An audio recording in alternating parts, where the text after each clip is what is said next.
Hi hello price lord. ಎಲ್ಲರೂ ಹೇಗಿದ್ದೀರಾ? ಇವತ್ತು ಕೂಡ ಒಂದೇ ಒಂದು ದೇವರ ವಾಕ್ಯವನ್ನು ಧ್ಯಾನ ಮಾಡೋಣವಾ? 1 ಕೊರಿಂಥದವರಿಗೆ ಬರೆದ ಪತ್ರಿಕೆ 13ನೇ ಅಧ್ಯಾಯ. ನಾನು ಮನುಷ್ಯರ ಭಾಷೆಗಳನ್ನು ದೇವದೂತರ ಭಾಷೆಗಳನ್ನು ಆಡುವವನಾದರೂ ಪ್ರೀತಿ ಇಲ್ಲದವನಾಗಿದ್ದರೆ ನಾದ ಕೊಡುವ ಕಂಚು ಗಣಗಣಿಸುವ ತಾಳವೂ ಆಗಿದ್ದೇನೆ.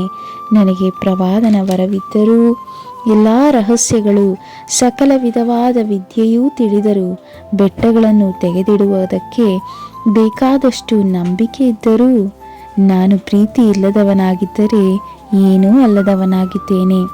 ನನಗಿರುವುದು ಎಲ್ಲವನ್ನೂ ಅನ್ನದಾನ ಮಾಡಿದರೂ ನನ್ನ ದೇಹವನ್ನು ಸುಡುವುದಕ್ಕೆ ಒಪ್ಪಿಸಿದರೂ ಪ್ರೀತಿಯೂ ನನಗಿಲ್ಲದಿದ್ದರೆ ನನಗೇನೂ ಪ್ರಯೋಜನವಾಗುವುದಿಲ್ಲ. ವಾಕ್ಯವು ಈ ರೀತಿಯಾಗಿ ಹೇಳ್ತಿದೆ, ನಾವು ಪ್ರೀತಿ ತೋರಿಸುವವರಾಗಿರಬೇಕೆಂಬುದಾಗಿ. ಯಾಕಂದರೆ ನಮ್ಮನ್ನು ಸೃಷ್ಟಿ ಮಾಡಿದಂಥ ತಂದೆ ಆತನು ಪ್ರೀತಿ ಸ್ವರೂಪನಾಗಿದ್ದಾನೆ. ಆತನು ಹೇಗೆ ಪ್ರೀತಿ ಸ್ವರೂಪನೆಂಬುದಾಗಿ ಕೇಳ್ತೀರಾ? ಯೇಸು ಸ್ವಾಮಿಯು ನಾವು ಅನೇಕ ತಪ್ಪುಗಳನ್ನು ಮಾಡಿದರೂ ಸಹ ಆತನು ನಮ್ಮನ್ನು ದಂಡಿಸಲಿಲ್ಲ. ಈಗ ನಮ್ಮ ತಂದೆ ತಾಯಿ ತೆಗೆದುಕೊಳ್ಳೋಣ. ಮಕ್ಕಳು ತಪ್ಪನ್ನು ಮಾಡಿದರೆ ಅವರು ಏನು ಮಾಡ್ತಾರೆ? ನಮಗೆ ದಂಡನೆ ಕೊಡ್ತಾರೆ, ಮಕ್ಕಳಿಗೆ ಶಿಕ್ಷೆಯನ್ನು ಕೊಡ್ತಾರೆ. ಯಾಕಂದರೆ ಅವರು ತಪ್ಪನ್ನು ತಿದ್ದುಕೊಳ್ಳಿ ಎಂಬುದಾಗಿ. ಆದರೆ ನಮ್ಮ ತಂದೆ ತಾಯಿಗಳಿಗೂ ಯೇಸು ಸ್ವಾಮಿಗೂ ಒಂದು ವ್ಯತ್ಯಾಸ ಇದೆ. ಏನೆಂಬುದಾಗಿ ನೋಡುವಾಗ, ಯೇಸು ಸ್ವಾಮಿ ನಾವು ತಪ್ಪು ಮಾಡಿ ನಾವು ಪಾಪ ಮಾಡಿದರೂ ಸಹ ಆತ ನಮ್ಮನ್ನು ಪ್ರೀತಿಸಿ ನಮಗೆ ದಂಡನೆಯನ್ನು ಕೊಡದೆ ಆ ದಂಡನೆಯನ್ನು ತಾನೇ ಹೊತ್ತುಕೊಂಡ. ವಾಕ್ಯದಲ್ಲಿ ಈ ರೀತಿಯಾಗಿ ಬರೆಯಲ್ಪಟ್ಟಿದೆ, ಆತನು ನಮ್ಮ ಪಾಪಗಳನ್ನು ವ್ಯಾಧಿಗಳನ್ನು ಎಲ್ಲವನ್ನೂ ಆತನು ಹೊತ್ತುಕೊಂಡು ನಮಗಾಗಿ ಪಾಪಿಯಾದ ಎಂಬುದಾಗಿ. ಪಾಪದ ಜ್ಞಾನವೇ ಇಲ್ಲದ ಆತನು, ಅಂದರೆ ಆತನಿಗೆ ಪಾಪದ ಅರಿವೇ ಇಲ್ಲ, ಪಾಪ ಏನು ಎಂಬುದಾಗಿ ಗೊತ್ತಿಲ್ಲ.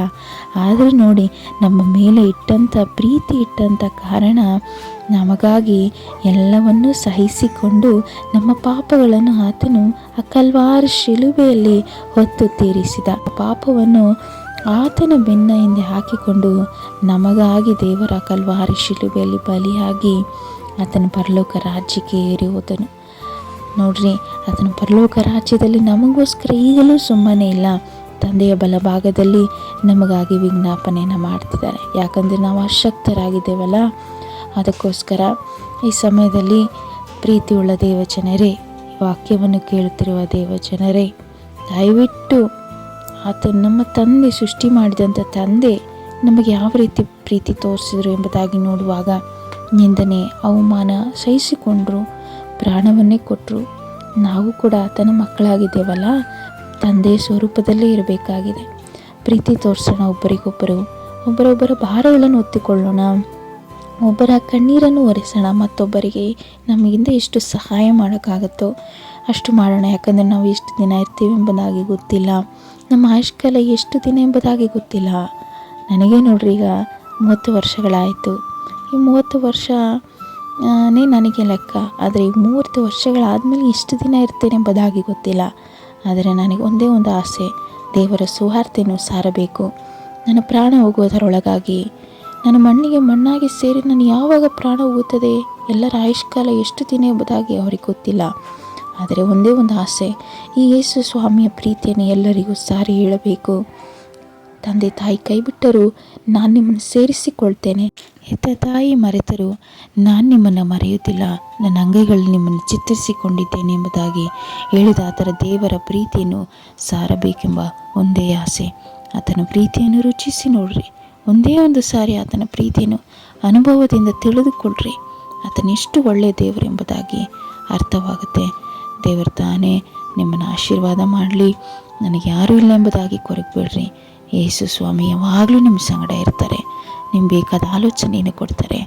ನೀವು ಕೇಳ್ರಿ, ಒಂದೇ ಒಂದು ಸಾರಿ ಅಪ್ಪ ಎಂಬುದಾಗಿ ಕರೆದ ತಕ್ಷಣ ಅದನ್ನು ಓಡೋಡಿ ಬರುವ ದೇವರು ನಿಮ್ಮ ಸಂಗಡ ಇದ್ದಾರೆ. ದೇವರು ತಾನೇ ಎಲ್ಲರನ್ನೂ ಆಶೀರ್ವಾದ ಮಾಡಲಿ. ಆಮೇನ್.